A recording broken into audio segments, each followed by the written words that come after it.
En el camino, tercera parte.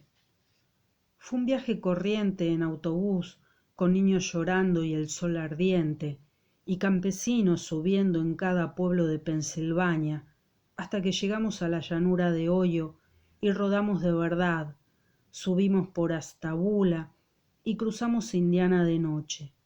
Llegué a Chicago a primera hora de la mañana. Cogí una habitación en un albergue juvenil y me metí en la cama con muy pocos dólares en el bolsillo. Me lancé a las calles de Chicago tras un buen día de sueño. El viento del lago Michigan, Bob and Loop, largos paseos por el Halsted Sud y Clark Norte, y un largo paseo pasada la medianoche por la jungla urbana, donde un coche de la policía me siguió como si fuera un tipo sospechoso. En esta época, 1947, el Bob estaba volviendo loca a toda América. Los tipos del Loop soplaban, fuerte, pero con aire cansado, porque el Bob estaba entre el período de la ornitología de Charlie Parker y otros períodos que había empezado con Miles Davis.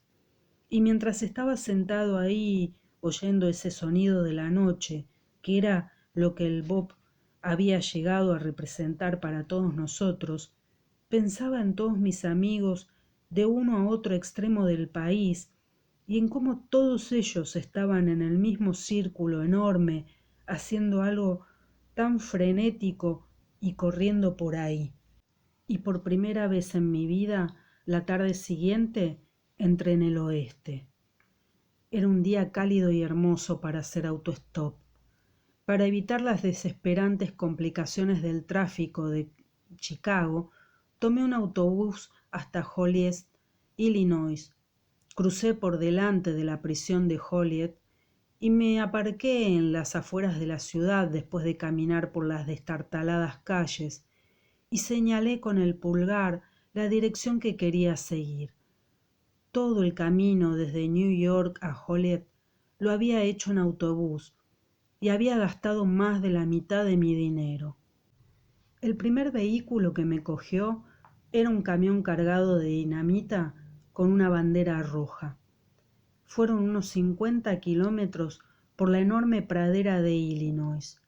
El camionero me señaló el sitio donde la ruta 6, en la que estábamos, se cruza con la ruta 66 antes de que ambas se disparen hacia el oeste a través de distancias increíbles.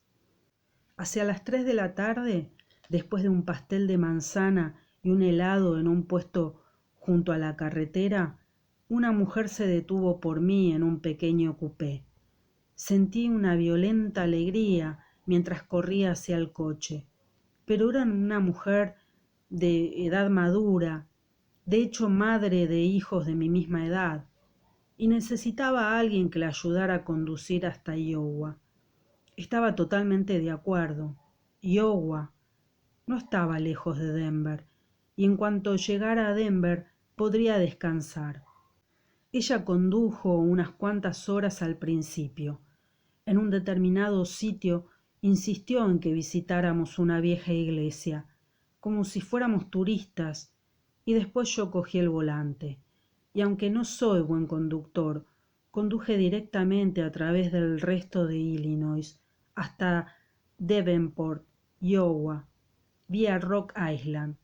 Y ahí, por primera vez en mi vida, contemplé mi amado río Mississippi, seco en la bruma veraniega, bajo el agua, con su rancio y poderoso olor que huele igual que esa América en carne viva a la que lava.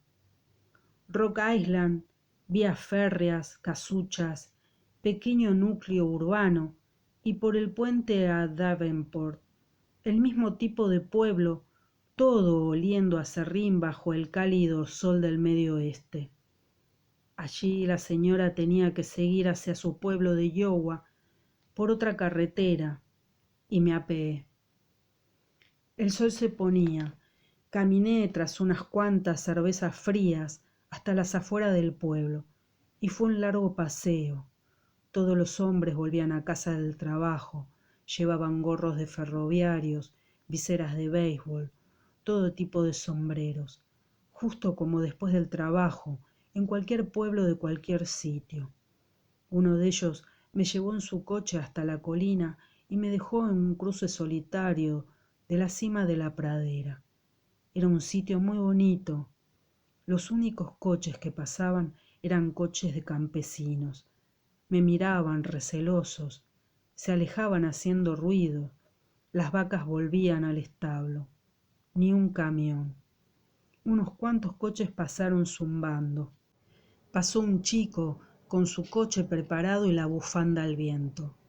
El sol se puso del todo y me quedé ahí de pie en medio de la oscuridad púrpura. Ahora estaba asustado. Ni siquiera se veían luces hacia la parte de Iowa. Dentro de un minuto nadie sería capaz de verme. Felizmente, un hombre que volvía a Davenport me llevó de regreso al centro. Sin embargo, me encontraba justo donde había empezado. Fui a sentarme a la estación de autobuses y pensé en todo eso. Comí otro pastel de manzana y otro helado. Eso es prácticamente todo lo que comí durante mi travesía del país. Sabía que era nutritivo y delicioso, claro está. Decidí jugarme el todo por el todo. Cogí un autobús en el centro de Davenport después de pasar media hora mirando a una empleada del café de la estación. Y llegué a las afueras del pueblo, pero esta vez cerca de las estaciones de servicio. Por aquí pasaban los grandes camiones, y a los 2 minutos uno de ellos frenó, deteniéndose a recogerme. Corrí hacia él con el alma diciendo «¡Yupi!» Y vaya conductor, un enorme camionero, muy bruto, de ojos saltones y voz áspera y rasposa, que solo daba portazos y golpes a todo y mantenía su cacharro a toda velocidad y no me hacía ningún caso. Así que pude descansar mi agotada alma un rato, pues una de las mayores molestias de viajar en autostop es tener que hablar con muchísima gente para que piensan que no han hecho mal en recogerte, hasta incluso entretenerles, todo lo que es agotador cuando quieres seguir todo el rato y no tienes pensado dormir en hoteles. El tipo gritaba por encima del ruido del motor, y todo lo que yo tenía que hacer era responderle chillando, y ambos descansamos. Y embalado, el tipo se dirigió directamente a Iowa City, y me contó gritando las cosas más divertidas acerca de cómo se puede burlar la ley en los sitios donde hay una limitación de velocidad inadecuada, repitiendo una y otra vez: esos hijos de puta de la pasma nunca conseguirán que me baje los pantalones delante de ellos. Justo cuando entramos en Iowa City, vi otro camión que venía detrás de nosotros, y como tenía que desviarse en Iowa City, encendió y apagó las luces traseras, haciendo señas al otro tipo que nos seguía, y aminoró la marcha para que pudiera saltar afuera, lo que hice con mi bolsa. Y el otro camión, aceptando el cambio, se detuvo a por mí, y una vez más, en un abrir y cerrar de ojos, me encontraba en otra enorme cabina, totalmente dispuesto a hacer cientos de kilómetros durante la noche. Me sentía feliz, y el nuevo camionero estaba tan loco como el otro, y aullaba tanto, y todo lo que tenía que hacer era recostarme y dejarme ir. Ahora casi podía ver Denver ahí delante como si fuera la tierra prometida. Allá lejos, entre las estrellas, más allá de la pradera de Iowa y las llanuras de Nebraska, y conseguí tener la más hermosa visión de San Francisco, todavía más allá, como una joya en la noche. Embaló el camión y contó cosas durante un par de horas. Después, en un pueblo de Iowa, donde años después Dim y yo fuimos detenidos por sospechas relacionadas con lo que parecía un Cadillac robado, durmió unas pocas horas en el asiento. Yo también dormí y di un pequeño paseo junto a las solitarias paredes del ladrillo iluminadas por una sola luz, con la pradera brotando al final de cada calleja y el olor del maíz como rocío de la noche. Se despertó sobresaltado al amanecer. Enseguida rodábamos y una hora después el humo de Des Moines apareció ahí enfrente, por encima de los verdes maizales. El tipo tenía que desayunar y quería tomárselo con calma, así que fui hasta el mismo Des Moines, unos 6 kilómetros, en el coche de unos chicos de la Universidad de Iowa, al que había hecho autostop. Y resultaba extraño estar en aquel coche último modelo y oyéndoles hablar de exámenes mientras nos deslizábamos suavemente hacia el centro de la ciudad. Ahora quería dormir el día entero, así que fui al albergue juvenil a buscar habitación. No tenían, y por instinto deambulé hasta las vías del ferrocarril, y en Des Moines hay un montón, y encontré una vieja y siniestra pensión cerca del depósito de locomotoras, y pasé todo el día entero durmiendo en una enorme cama limpia, dura y blanca, con inscripciones obscenas en la pared junto a la almohada y las persianas amarillas bajadas para no ver el espectáculo humeante de los trenes.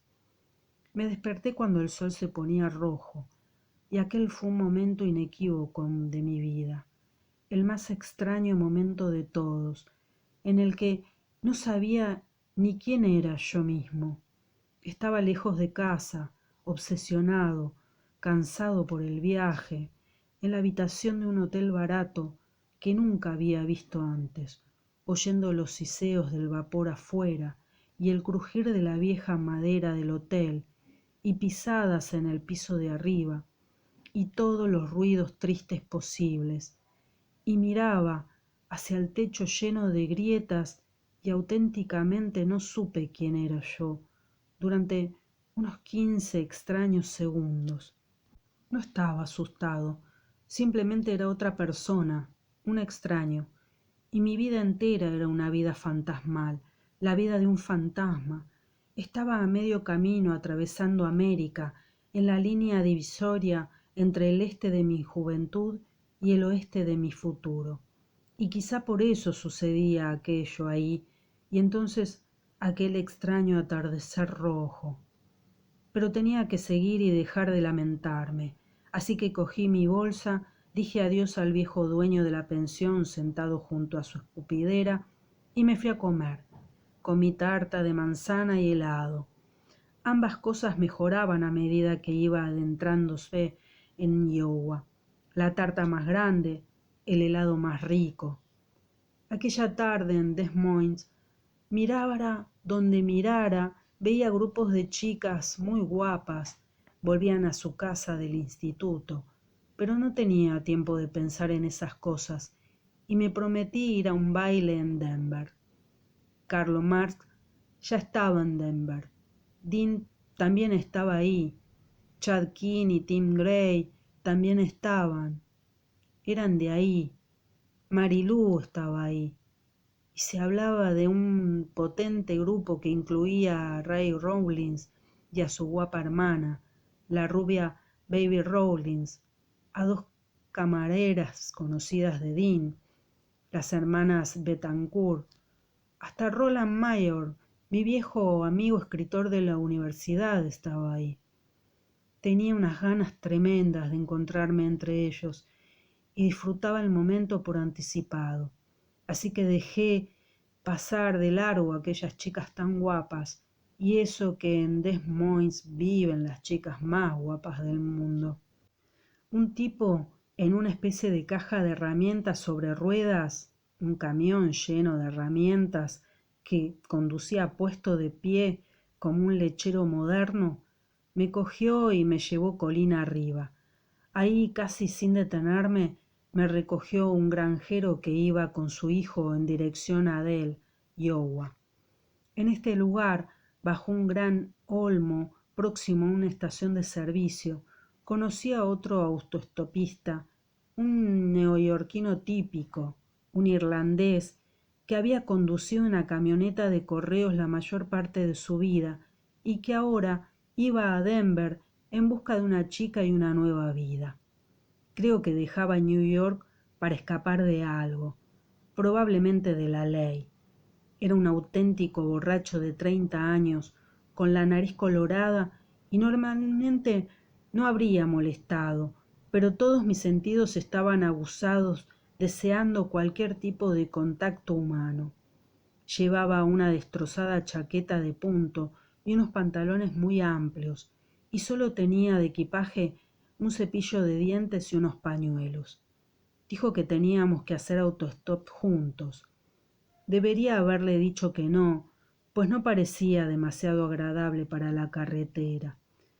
Pero seguimos juntos y nos cogió un hombre taciturno que iba a Stuart, Iowa, un sitio donde nos quedamos colgados de verdad. Estuvimos enfrente de las taquillas de billetes de tren de Stuart mientras esperábamos vehículos que fueran al oeste hasta que se puso el sol. Unas 5 horas tratando de matar el tiempo, primero hablando de nosotros mismos, después se puso a contarme chistes verdes, después dimos patadas a las piedras e hicimos ruidos estúpidos de todas clases. Nos aburríamos. Decidí gastar $1 en cervezas. Fuimos a una vieja taberna de Stuart y tomamos unas cuantas.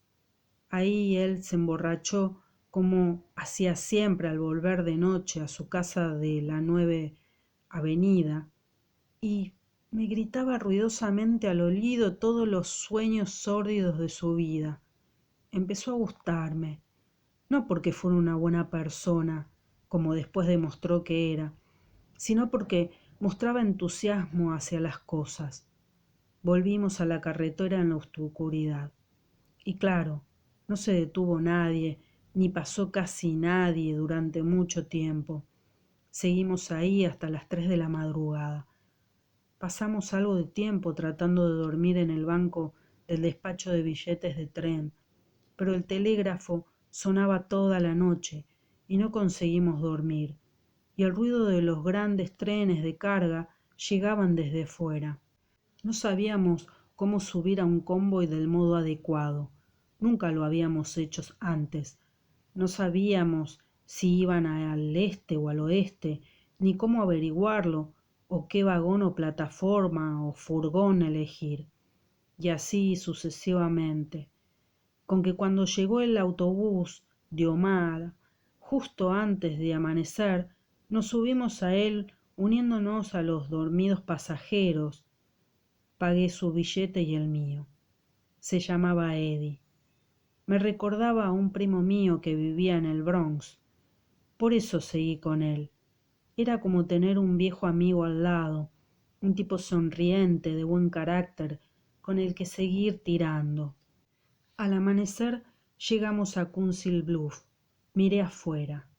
Todo el invierno había estado leyendo cosas de las grandes partidas de carretas que celebraban consejo ahí antes de recorrer las rutas de Oregon y Santa Fe.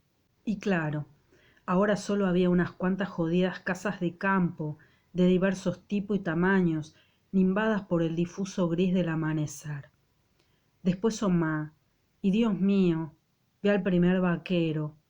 Caminaba junto a las gélidas paredes de los depósitos frigoríficos de carne, con un sombrero de ala ancha y unas botas tejanas, semejante en todo a cualquier tipo miserable de un amanecer en las paredes de ladrillo del este, si se exceptuaba su modo de vestir. Nos apeamos del autobús y subimos la colina caminando, la alargada colina formada durante milenios por el poderoso Missouri, junto a la que se levanta Omaha. Salimos al campo y extendimos nuestros pulgares. Hicimos un breve trecho con un rico ranchero con sombrero de ala ancha, que nos dijo que el valle del Platte era tan grande como el valle del Nilo en Egipto. Y cuando decía eso, vi a lo lejos los grandes árboles serpenteando junto al lecho del río y los vastos campos verdes a su alrededor, y casi estuve de acuerdo con él. Después, cuando nos encontramos en otro cruce y el cielo empezaba a nublarse, otro vaquero, este de casi 2 metros y sombrero más modesto, nos llamó y quiso saber si alguno de nosotros podía conducir. Desde luego Eddie podía conducir, tenía su carnet, y yo no. El vaquero llevaba consigo 2 coches y quería volver con ellos a Montana. Su mujer estaba en Grand Island y necesitaba que condujéramos uno de los coches hasta ahí, donde ella se ocuparía de conducirlo. En ese punto se dirigía al norte, lo que supondría el límite de nuestro viaje con él. Pero era recorrer unos buenos cientos de kilómetros de Nebraska y, naturalmente, no lo dudamos. Eddie conducía solo. El vaquero y yo le seguíamos, y en cuanto salimos de la ciudad, Eddie puso aquel trasto a 150 kilómetros por hora, por pura exuberancia. —¡Maldita sea! ¿Qué hace ese muchacho? —gritó el vaquero, y se lanzó detrás de él. Aquello empezaba a parecer una carrera. Durante un minuto creí que Eddie intentaba escaparse con el coche. Y que yo sepa, eso estaba intentando. Pero el vaquero se pegó a él y luego, poniéndose a su lado, tocó el claxon. Eddie aminoró la marcha. El vaquero, a base de bocinazos, le mandó que parara. —Maldita sea, chico, a esa velocidad vas a estrellarte. ¿No puedes conducir un poco más despacio? —Claro, que me trague la tierra. ¿De verdad iba a 150? —dijo Eddie. No me daba cuenta. La carretera es tan buena. Tómate las cosas con más calma y llegaremos a Grand Island enteros. Así será. Y reanudamos el viaje. Eddie se había tranquilizado y probablemente iba medio dormido. De ese modo recorrimos 150 kilómetros de Nebraska, siguiendo el sinuoso Platte con sus verdes praderas. Durante la depresión, me dijo el vaquero, solía subirme a trenes de carga por lo menos una vez al mes. En aquellos días veías a cientos de hombres viajando en plataformas o furgones, y no solo eran vagabundos. Había hombres de todas clases que no tenían trabajo y que iban de un lado para otro, y algunos solo se movían por moverse. Y era igual en todo el oeste. En aquella época los guardafrenos nunca se molestaban. No sé lo que pasa hoy día. Nebraska no sirve para nada. A mediados de los años 30, este lugar solo era una enorme nube de polvo, hasta donde alcanzaba la vista. No se podía respirar. El suelo era negro. Yo andaba por aquí aquellos días. Por mí, pueden devolver Nebraska a los indios si quieren. Odio este maldito lugar, más que ningún otro sitio del mundo. Ahora vivo en Montana, en Missoula, concretamente. Ven por ahí alguna vez y verás lo que es la tierra de Dios. Por la tarde, cuando se cansó de hablar, me dormí. Era un buen conversador. Nos detuvimos junto a la carretera para comer algo. El vaquero fue a que le pusieran un parche en el neumático de repuesto, y Eddie y yo nos sentamos en una especie de parador. Oí una gran carcajada, la risa más sonora del mundo, y ahí venía un amojonado granjero de Nebraska con un puñado de otros muchachos. Entraron en el parador y se oían sus ásperas voces por toda la pradera, a través de todo el mundo grisáceo de aquel día. Todos los demás reían con él. El mundo no le preocupaba y mostraba una enorme atención hacia todos. Dije para mis adentros, «¡Guau! Escucha cómo se ríe ese hombre. Es el oeste y estoy aquí en el oeste». Entró ruidoso en el parador llamando a Moe, y ésta hacía la tarta de ciruelas más dulce de Nebraska, y yo tomé un poco con una gran cucharada de nata encima. «Mau, Échame el pienso antes de que tenga que empezar a comerme a mí mismo o a hacer alguna maldita cosa parecida, dijo, y se dejó caer en una banqueta, y siguió, ja, ja, ja, ja, y ponme judías con lo que sea, y el espíritu del oeste se sentaba a mi lado. Me hubiera gustado conocer toda su vida primitiva, y qué coño había estado haciendo todos estos años además de reír y gritar de aquel modo. Me dije, y el vaquero volvió y nos largamos hacia el Gran Island. Y llegamos ahí de un salto.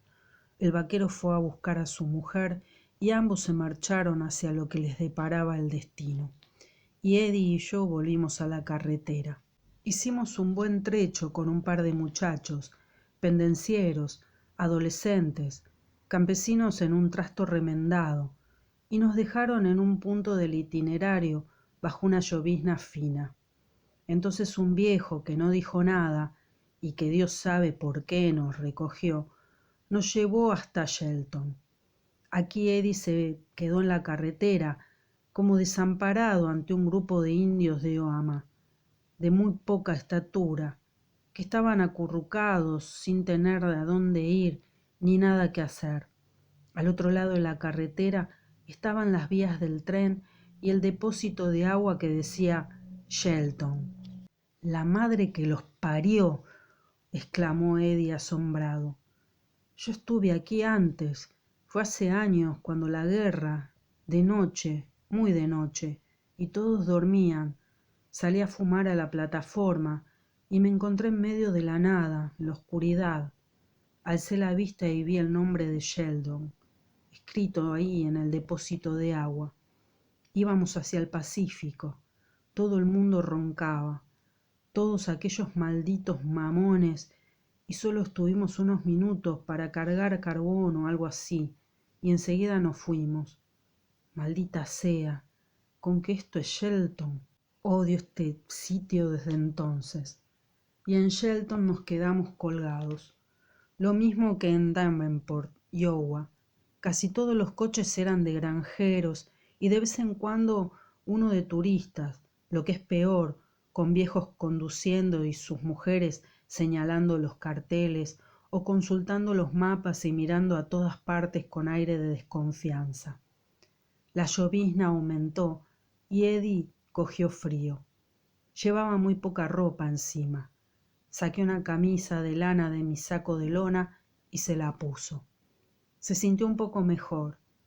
Yo también me resfrié. Compré unas gotas para la tos en una especie de destartalada tienda india. Fui a la diminuta oficina de correos y escribí una tarjeta postal a mi tía. Volvimos a la carretera gris. Allí enfrente estaba Shelton, escrito sobre el depósito de agua. Pasó el tren de Rock Island. Vimos las caras de los pasajeros de primera cruzar en una bruma. El tren silbaba a través de la llanura en la dirección de nuestros deseos. Empezó a llover más fuerte aún. Un tipo alto, delgado, con un sombrero de ala ancha, detuvo su coche al otro lado de la carretera y vino hacia nosotros. Parecía un sheriff o algo así. Preparamos en secreto nuestras historias. Se tomó cierto tiempo para llegar hasta nosotros. ¿Qué, chicos? ¿Vais a algún sitio o simplemente vais? No entendimos la pregunta, y eso que era una pregunta jodidamente buena. ¿Por qué? Dijimos. Bueno, es que tengo una pequeña feria instalada a unos cuantos kilómetros carretera abajo y ando buscando unos cuantos chicos que quieran trabajar y ganarse unos dólares. Tengo la concesión de una ruleta y unas anillas, ya sabéis, esas anillas que se tiran unas muñecas para probar suerte. Si quieren trabajar para mí, les daré el 30% de los ingresos. ¿Comida y techo también? Tendrán cama, pero comida no. Pueden comer en el pueblo. Nos moveremos algo. Y como vio que lo pensamos, añadió, es una buena oportunidad, y esperó pacientemente a que tomáramos una decisión. Estábamos confusos y no sabíamos qué hacer. Y por mi parte no me apetecía nada trabajar en una feria. Tenía una prisa tremenda por reunirme con mis amigos en Denver. No estoy seguro, dije. Viajo lo más rápido que puedo y no creo que tenga tiempo para eso. Eddie dijo lo mismo y el viejo dijo adiós con la mano, subió sin prisa a su coche y se alejó. Y eso fue todo. Nos reímos un rato y especulamos sobre cómo hubiera sido aquello. Entreví una noche oscura y polvorienta en la pradera y los rostros de las familias de Nebraska paseando entre los puestos, con sus chavales sonrosados mirándolos todos con temor, y supe lo mal que me habría sentido engañándolos con todos aquellos trucos baratos de feria, y la noria girando en la oscuridad de la llanura. Dios todopoderoso, la música triste del tío Vivo y yo esperando llegar a mi destino, y durmiendo en un carromato de colores chillones sobre un colchón de arpillera. Eddie resultó ser un compañero de carretera muy poco seguro. Se acercó un aparato muy raro conducido por un viejo. Era de aluminio o algo parecido, cuadrado como una caja, un remolque sin duda, pero un remolque de fabricación casera de Nebraska, raro y disparatado. Iba muy despacio y se detuvo. Corrimos. El viejo dijo que solo podía llevar a uno. Sin decir ni una sola palabra, Eddie saltó dentro y desapareció poco a poco de mi vista, llevándose mi camisa de lana. Bueno, una verdadera pena. Lancé un beso de adiós a la camisa. En cualquier caso, solo tenía un valor sentimental. Esperé en nuestro infierno personal de Shelton durante muchísimo tiempo, varias horas, y pensando que se hacía de noche, en realidad era solo por la tarde, pero estaba oscuro. Denver, Denver, ¿cómo conseguiría llegar a Denver? Estaba a punto de dejar todo aquello e irme a tomar un café, cuando se detuvo un coche bastante nuevo, conducido por un tipo joven. Corrí hacia él como un loco. ¿A dónde vas? A Denver. Bien, puedo acercarte a tu meta unos 150 kilómetros. Estupendo, maravilloso. Acabas de salvarme la vida. Yo también solía hacer autostop, por eso recojo siempre a quien me lo pide. Yo haría lo mismo si tuviera coche. Y hablamos, y me contó su vida que no era muy interesante. Y me dormí un poco, y desperté en las afueras de Gothenburg, donde me dejó.